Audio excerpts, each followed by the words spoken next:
Boker Tov, mes amis, Boker Tov, on continue Chovat Halvavot. Et il dit comme ça. She'en la boteach b'Hashem agmat nefesh minyanim Yisrao. Kegon, אם הוא לא יכול למכור את סחורתו, או אם הוא לא יכול לגבות חוב המגיע לו. Donc il dit, quelqu'un qui a confiance en Kadosh Baruch Hu, alors lui, il n'aura jamais d'amertume de son travail. Jamais d'amertume de son travail. Agmat nefesh. Agmat nefesh, c'est que le type, il est amer. Pourquoi? Il dit par exemple, il a acheté de la marchandise, et il ne sait pas s'il va pouvoir la liquider. Et le type, il ne dort pas la nuit. Il ne dort pas la nuit. Avec un seul pied. Non, disons qu'il a acheté ce qu'il faut. On ne parle même pas qu'il n'a pas acheté ce qu'il faut. Il a acheté ce qu'il faut. Alors, le lot, ça va marcher, la collection va plaire, la couleur, ça va plaire, le truc, ça va plaire. Et il a d'accord. Est-ce que. Il ne sait pas, Agmat Nefesh, il n'est pas tranquille. Alors ici, Agmat Nefesh, c'est pas qu'il n'est pas tranquille, c'est qu'il est amer. Il est amer, tu vois les gens qui sont fermés, les gens qui sont crispés. Il est persuadé que ça ne marchera pas. Presque. Tu veux que je te dise, il y a ce cas-là où il est pratiquement pas là, il se dit peut-être ça marche, peut-être ça marche. Mais même pas, peut-être, il ne sait pas, il est dans le doute. Il n'y a pas pire que le doute, mon tzaddik. Il n'y a pas pire que le doute, le type. Il a investi son argent, il a investi sur toute la collection d'été, et il ne sait pas si ça va marcher ou ça ne va pas marcher. Et je te Agmat Nefesh. Oh, Imoulou Yachal Agbot Chova Magialo. Ou bien, pourquoi il est amer comme ça? Parce qu'il ne sait pas, ok, il va vendre, il va faire, par exemple, c'est un sapak. Comment on dit un sapak, Rabbi? C'est un fournisseur. Mais le gars, il ne sait pas s'il va récupérer l'argent à temps, s'ils vont lui payer à temps, s'ils vont lui payer Birklat, il va. Le type, il a Agmat Nefesh. On parle de quelqu'un qui a. On ne parle pas de quelqu'un qui travaille, encore une fois, parce que. Enfin, quelqu'un, il m'a dit, ouais, alors quoi? C'est tous les gens qui travaillent. On n'est pas en train de parler de quelqu'un qui travaille, il est comme ça, on dit quelqu'un qui travaille et qui n'a pas bitachon b'Hashem. On parle de quelqu'un qui travaille, mais qui n'a pas confiance en Dieu. C'est ça de quoi on parle. On ne parle pas de quelqu'un qui travaille, alors il sera comme ça. On ne parle pas de ça du tout. Mais celui qui travaille, celui qui est dans le monde, celui qui vit, mais qui n'a pas bitachon b'Hashem, il est mort. Mais il est mort. Ils ne vont pas signer, ils ne vont pas prendre, ils ne vont pas vouloir, ils ne vont pas dire, je fais visiter la maison 14 fois. Ça attire. Comment? Ça attire. D'abord, ça attire, exactement, d'abord, ça attire. Mais là, disons, on reste dans le. Ça épuise. Mais ça épuise. Ils sont épuisés. La tête qui travaille, la tête qui marche. Tu viens, on va faire un padel. Non, je peux pas. Écoute, j'ai plein de choses dans la tête. En fait, quand tu réfléchis 2 minutes, quel rapport entre ce que tu es en train de vivre dans ton travail et le fait de te t'oxygéner, entre guillemets, d'aller jouer ou d'aller. Non, mais c'est nul, ça, j'en peux plus, moi. Non, mais je vais changer de joueur, c'est pas grave, je vais changer d'équipe. Changer d'équipe, c'est pas grave. Il faut les prier pour aller jouer, les Habibi.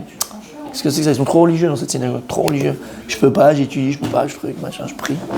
Trop religieux. Bref, t'as compris ce que j'ai, mon tzaddik? T'as compris Rabbi aussi? T'as compris Rabbi aussi? Ouais. Agmat Nefesh.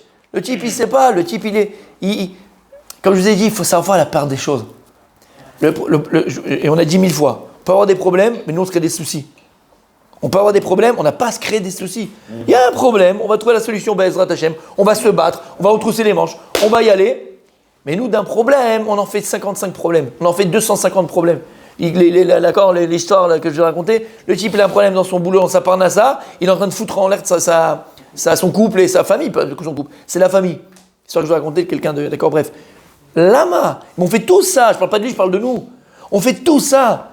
Tu as un problème dans un domaine, tu vas empiéter sur l'autre domaine. Lama, fais la part des choses. Ok, c'est dur, c'est difficile, je dois régler ce problème, ce machin. Pourquoi tu sors pas? Pourquoi tu vas pas? Pourquoi tu rigoles pas? Pourquoi t'es pas? C'est 2 choses différentes. Et pire que ça. Tu sais que, c'est un peu ce qu'il a dit, mon Rabbi Franck, d'accord? Mais c'est tellement vrai. Malheureusement, consciemment ou inconsciemment, l'homme, il a tendance à alimenter son problème. C'est comme ça. Vous savez, c'est beaucoup plus facile d'être une victime. Beaucoup plus facile d'être une victime. La victimisation. On aime se faire plaindre. Oh le pauvre, oh la pauvre, oh comment elle va faire, oh comment. Ben ouais, c'est bien. C'est la facilité, la victimisation. On n'est pas. Il y a une accoutumance à la victimisation, exactement. Parce qu'on te plaint, parce qu'on parle de toi. C'est beaucoup plus facile d'être une victime. Je ne suis pas en train de dire, et comprenez bien, qu'on n'est pas une victime. On peut être une victime. Chez l'Oenda, des choses qu'on fait, et qui nous arrivent, on peut être une victime. Mais sors de la victimisation. Arrête d'entretenir. Et encore une fois, ça demande des efforts, c'est vrai. Ça demande du courage, ça demande des efforts, ça demande du travail, ça demande de l'abnégation, ça demande de la volonté. Et ça, c'est compliqué, là, c'est dur. Attends, dis-moi, pourquoi? Pour qui? Alors, il dit le Rav. Il parle d'optimisme, en fait. C'est-à-dire que c'est pas forcément corrélé avec un bitachon. Ah non, c'est bitachon Hashem, il oublie l'optimisme. Alors, on parle de bitachon Hashem. Comment on explique des gens qui sont pas du tout ni juifs ni rien? Attends, je vais te le dire, il y avait, bien sûr. Quoi que tu veuilles, où que tu sois, ce que tu veux, Adam ou Mahamin. Il n'y a pas un homme qui ne croit pas. Si tu ne crois pas en Dieu, tu crois en Bouddha. L'Avdil. Si tu ne crois pas en Bouddha, tu crois en toi. Tu crois. En Adam Baolam Sheno Mahamin B'Mashiach. Il n'y a pas un homme dans le monde, un humain qui ne croit pas en quelque chose. Il y en a qui va croire en Trump. C'est une émouna. Il y en a qui croient aux hommes. C'est une émouna. Il y en a qui croient à son banquier. C'est une émouna. Mais à un moment donné de sa vie, il va être déçu. C'est tout la différence. Quelqu'un qui met sa émouna B'Hashem, quelqu'un qui habite Tachon Hashem, quelqu'un qui croit en Hashem, quelqu'un qui a confiance en Hashem, lui, il ne sera jamais déçu. Celui qui a mis sa émouna en Trump ou qui a sa émouna en je ne sais pas qui, en je ne sais pas quoi, à un moment donné, il va être déçu. Tu comprends ce que je veux dire? Mais ce que tu dis, c'est vrai, bien sûr. Mais nous, en l'occurrence, on parle d'une émouna et d'une croyance qui est vraie, qui est juste, c'est laquelle c'est la Kadosh Baruch Hu, sur laquelle tu ne pourras jamais être dessus. Mais c'est vrai ce que tu dis, ça s'appelle l'optimisme, ok. Mais là, la Nekuda, elle n'est pas dans l'optimisme. Oui, ça fait partie de la vie. Mais Bitachon B'Hashem, il t'amène cet optimisme. Cet optimisme qui est vrai, qui est juste. Et encore une fois, tu n'es jamais déçu. Et il continue, on va terminer pour le jeu parce qu'on a la Gemara à faire, c'est pas grave.